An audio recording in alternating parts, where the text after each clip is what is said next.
So this is Ratnaviewer here from Auckland, New Zealand, and I've got my friend Silaratna here. Silaratna, where are you calling in from? I'm calling in from my little office music room down in the basement of my house in Gisborne. Excellent. How are you doing at the moment? Doing fine. Yeah, it's a very pleasant bubble to be in. Really, just myself and my wife, and I've had plenty of good things that I try and hook into each day. So nice place we can go walking outside the house up on Kaiti Hill. Great, thanks. So you've got a topic you'd like to talk to us about today, don't you? Yes. It's the theme of the topic for the talk is on the Trikaya doctrine, or the Trikaya principle. Great. Well, why don't you fire away? Okay. All right. Thanks. Okay. Thank you. Okay, so I just want to sort of begin the talk with a little caveat, really, in that this talk is really a snapshot of a kind of an emerging understanding, if you like. So it's a snapshot in time. It doesn't represent any definitive, picture on the Trikaya, but hopefully it'll be useful for people who perhaps haven't had any contact with the principle of the Trikaya, and for those that have had the contact, hopefully it'll flesh out maybe some new understandings about it. Okay, so we'll head into it. I'm going to actually start with an invocation, and the invocation is actually taken from a Dzogchen text called The Precious Treasury of the Basic Space of Phenomena, and that is a text by Longchen Rabjam, otherwise known as Longchenpa. And it's been translated by a man called Richard Barron, who is also known as Lama Chokyi Nyingma. He's an American Buddhist. So here's the invocation. Unobstructed timeless awareness, a naturally occurring spacious expanse, is utterly lucid, unobscured, with no division into outer and inner. And so self-knowing awareness is the great radiant mirror of mind. The precious gem that provides for all wants is the basic space of phenomena. Since everything occurs naturally without having to be sought, naturally occurring timeless awareness is the splendid source of all one could wish for. So that's our invocation. So the Trikaya, sometimes it's called a doctrine. I prefer to use the word principle. The Trikaya principle is pretty fundamental to Mahayana and Vajrayana Buddhism, particularly in the Vajrayana. There are some early indicators in Pali texts of the sort of early emergence of this idea, particularly through texts that are to do with seeing the Buddha through the Dharma as the body of truth. So our Trikaya consists of three bodies, and they're generally associated with the Buddha. For instance, we have the Dharmakaya, the Sambhogakaya, and the Namunakaya. So my talk's a little bit of, not so much a sort of traditional slant on these three bodies of the Buddha. It's more of a look at how these three bodies of the Buddha could be considered in a wider context. So let's have a look at the Dharmakaya to start off with. So the Dharmakaya we could talk about it as being the ground of spacious, unfabricated, open, unconditioned awareness. And so in our life, if this dimension of awareness opens up for us somehow, if we find that we get a sort of sense of it, we'll find in that experience certain characteristics, if you like. We won't find a watcher. We won't find an observer. We won't find any agent through which the experience is arising. There's no center or periphery that can be defined in relation to it. There's no past, present, or future to it. It's always been. It's never changed, never grown or diminished in size. It's not a set of conditions out of which other things arise. nor is it a space into which other things that have arisen dissolve back into. We get an inkling of this dimension, if you like, of the Dharmakaya in the Udana, which is a very ancient Buddhist text. And in the Udana, it's in the section of 8.1, if you're interested in looking that up. The Buddha says, "There is, monks, that base where there is neither earth, nor water, nor heat, nor air, neither the base of the infinity of space, nor the base of the infinity of consciousness, nor the base of no thingness, nor the base of neither perception nor non-perception, neither this world nor another world, neither sun nor moon. Here, monks, I say, there is no coming, no going, no standing still, no passing away, and no being reborn. It is not established, not moving, without support. Just this is the end of suffering." So this is actually quite a remarkable statement that we find in very, very early Buddhism that very much connects with the principle of the Dharmakaya. However, not surprisingly, it can be very difficult for us to really understand what this is like. It's not something that thought can know or wrap itself around. Perhaps if we were to be poetic in a very non-literal way, we could say that it is a vast dimension of vibrant awareness and energy, somewhat analogous to the role the sun plays in our own tiny universe. Or, poetically, perhaps like the great teacher of Dzogchen Maharaja, the Udayana scholar, points to when he says, "It's a single sphere of natural freedom beyond a path to travel." If we do, however, manage somehow to sense it in the course of our life, then it will completely change the way that we view ourselves and the life that we are living in the midst of. So how come it would do this? Well, if we have an experience of the Dharmakaya, we find ourselves in the midst of non-duality. We find that we've dropped away any familiar reference point around which we fabricate a sense of self in here and experiencing a world out there. If we're not prepared for it, it can be a profoundly disorientating experience. And we find this connection or this statement arising in context of when we physically die. In the Tibetan tradition, it says at the moment of death, our most familiar reference point for our self-view, our physical body and all its cognitive emotional associations, ceases to function. It breaks down and dissolves. Any vestige of consciousness that was dependently associated with the physical body through the physical senses no longer arises. And this is due to the framework that we know in Buddhist teaching as the five skandhas no longer being functionally held together. We are left, it is said in the Tibetan Book of the Dead, in the midst of a vast spaciousness, which has been called the Dharmatar. So what is left? Well, it's just the ground of reality in its rawest and most naked form. And apparently, this can be terrifying if you have not become familiar with it during your life you've just left. So, an example of what that feeling might be comes from the Tibetan Book of the Dead, from the root verses of the 6 intermediate states. This one's translated by Gyurme Dorje. "Alas, now as the intermediate state of the time of death arises before me, renouncing all attachment, yearning and subjective apprehension in every respect, I must undistractedly enter the path on which the oral teachings are clearly understood, and eject my own awareness into the uncreated expanse of space.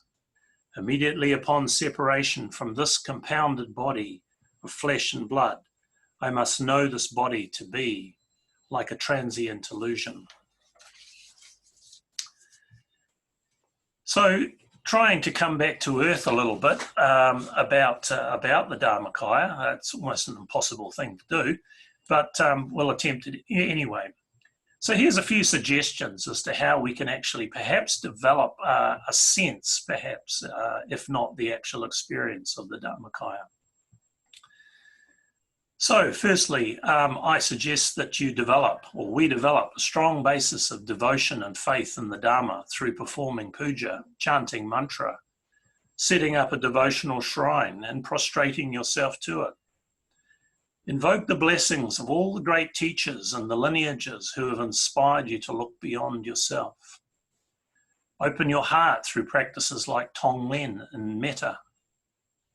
Make time in your life to develop a spacious perspective through solitary retreats. Time alone or in retreat with others in the wilderness. Put yourself in situations where you can experience sustained silence.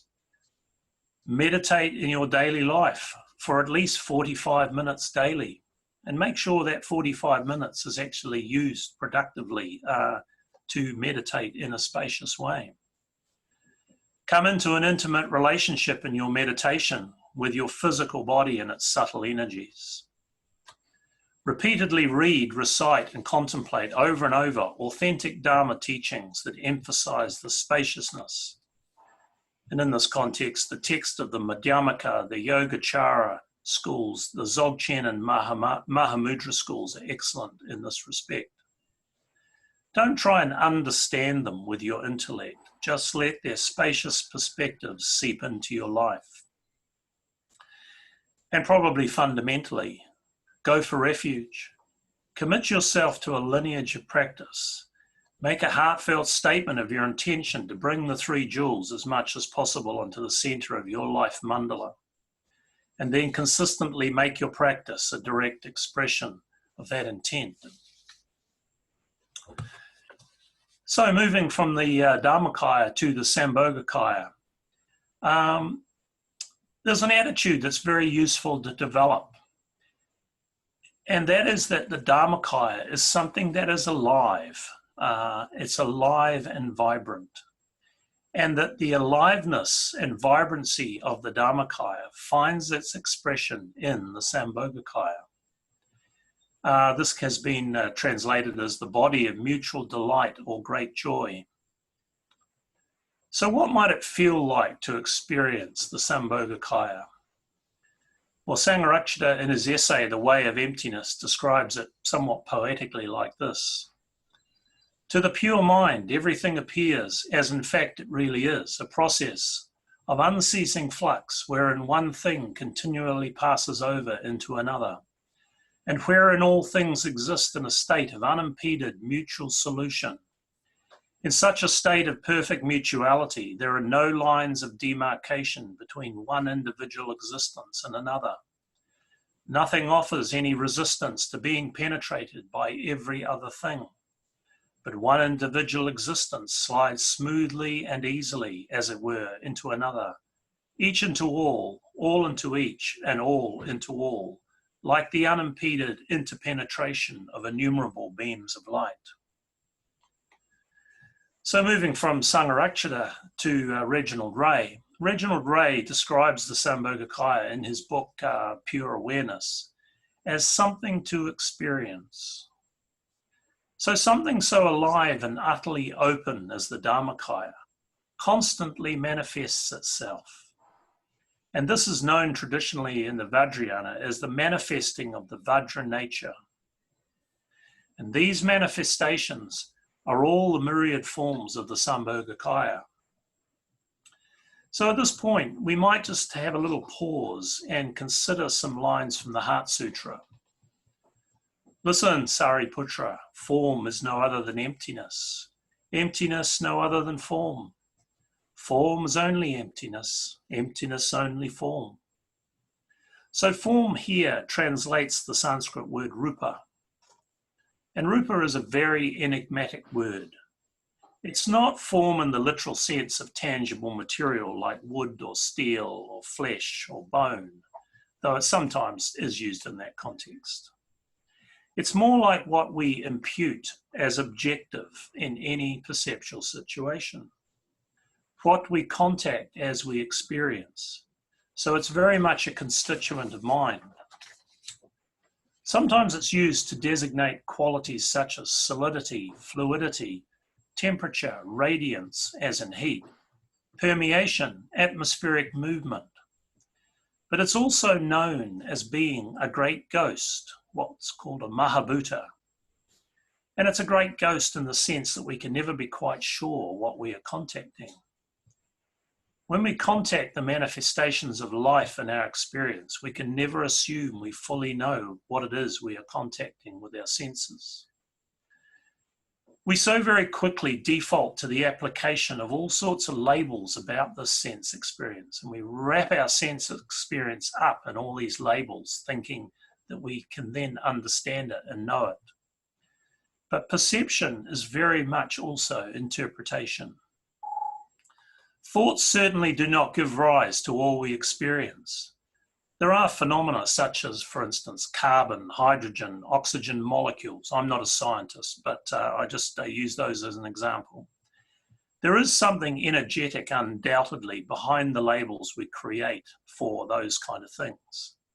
And we know that those energies can be measured and quantified scientifically, quite independently of our thinking process. However, thoughts do create the imputations, and an imputation is the assignment of a value to something by inference. So thoughts do create the imputations that we project out onto these things, and in this sense we can say the world is mind-made. So it's in this arena that we encounter the Sambhogakaya as something to experience. We can never cognitively define how, why, what, who, and when about the Dharmakaya, which you could say is a basis or ground for the Sambhogakaya.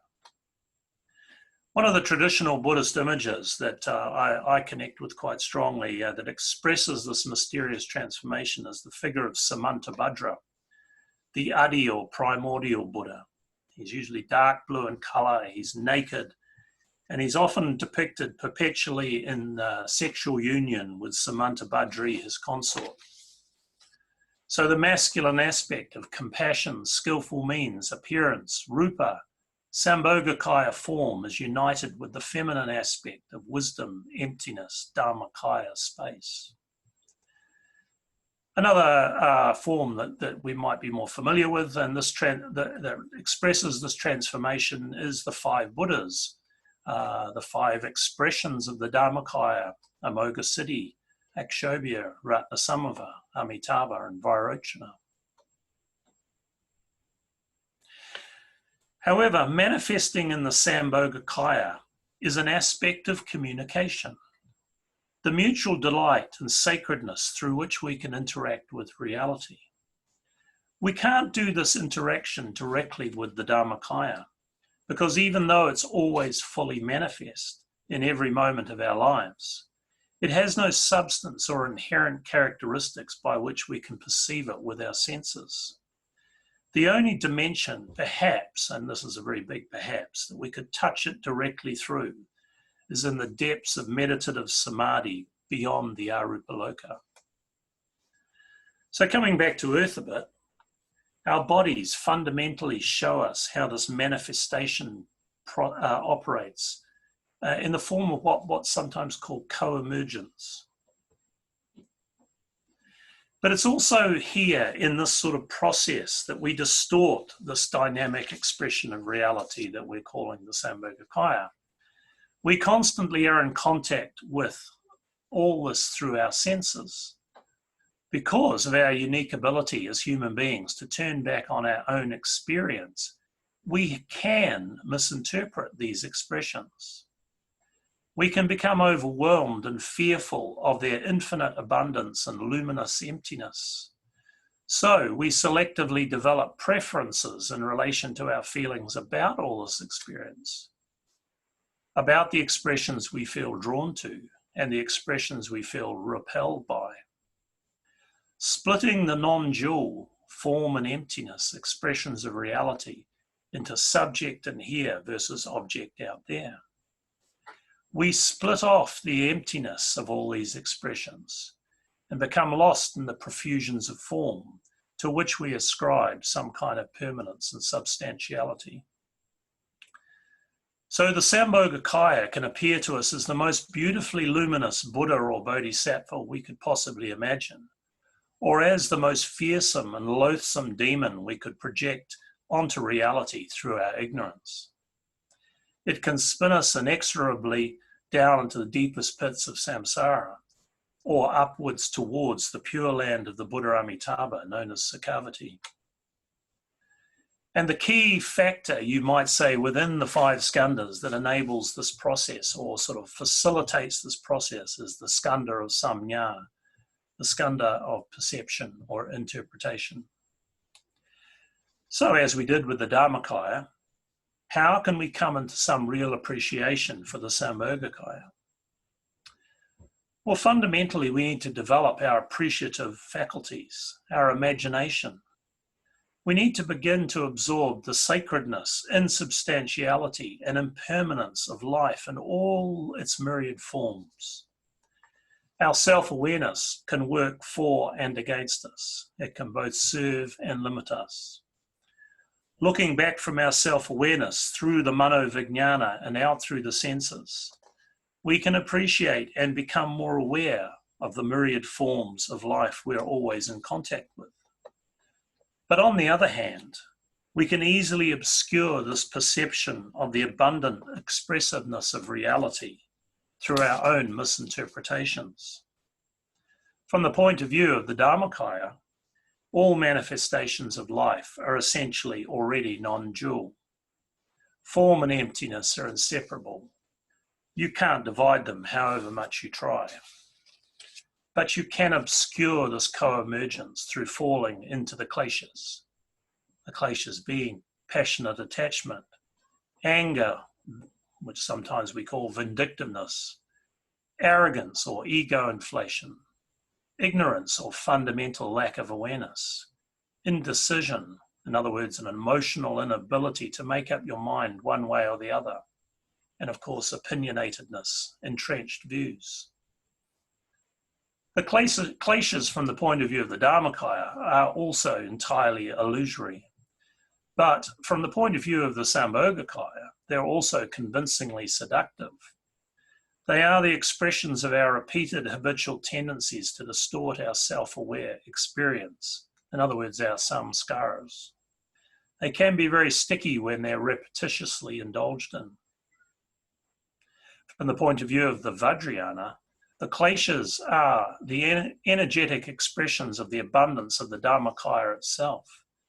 For instance, or for example, in the midst of our passionate attachment to forms dwells our inseparable connection and union with fundamental empty awareness itself.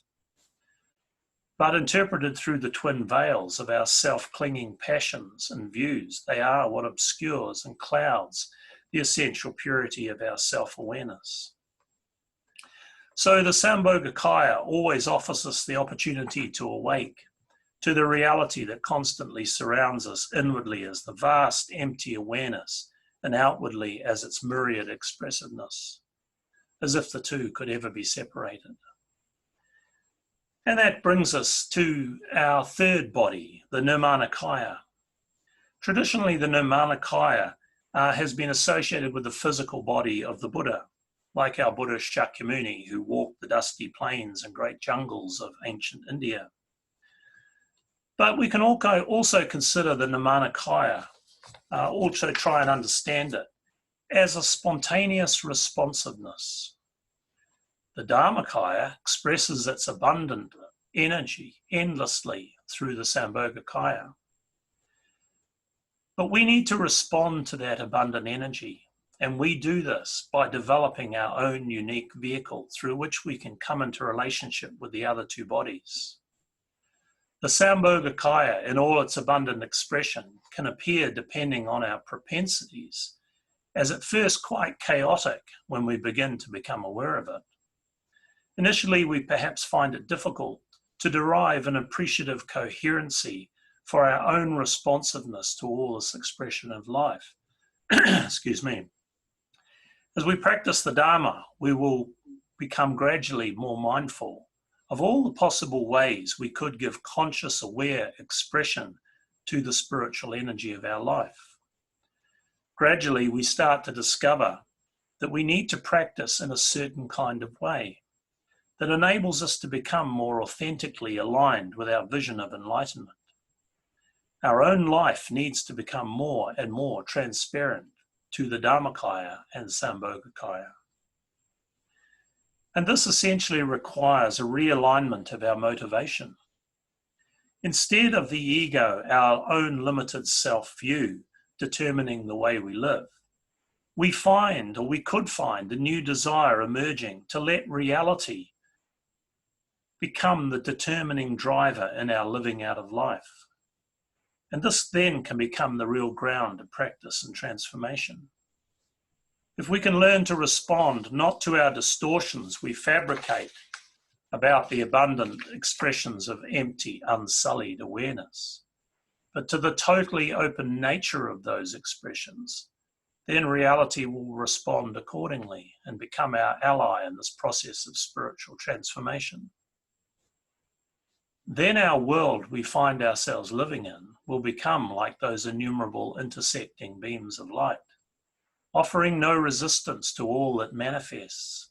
Form will truly express emptiness, and emptiness will be fully manifest in all forms. And our life will be transformed permanently and become a completely full response to the Buddha we most deeply are already a full expression of. Thanks very much. Thank you, Silaratna. That was very, very rich and full. Really appreciated that. Thanks, Ratnaviewer. Yeah.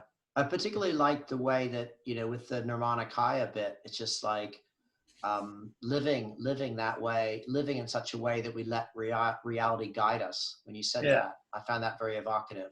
Yeah. But Bhante made quite an interesting point years ago when I was on my Tuscany, on a Tuscany 82 retreat, and I'm just paraphrasing him here.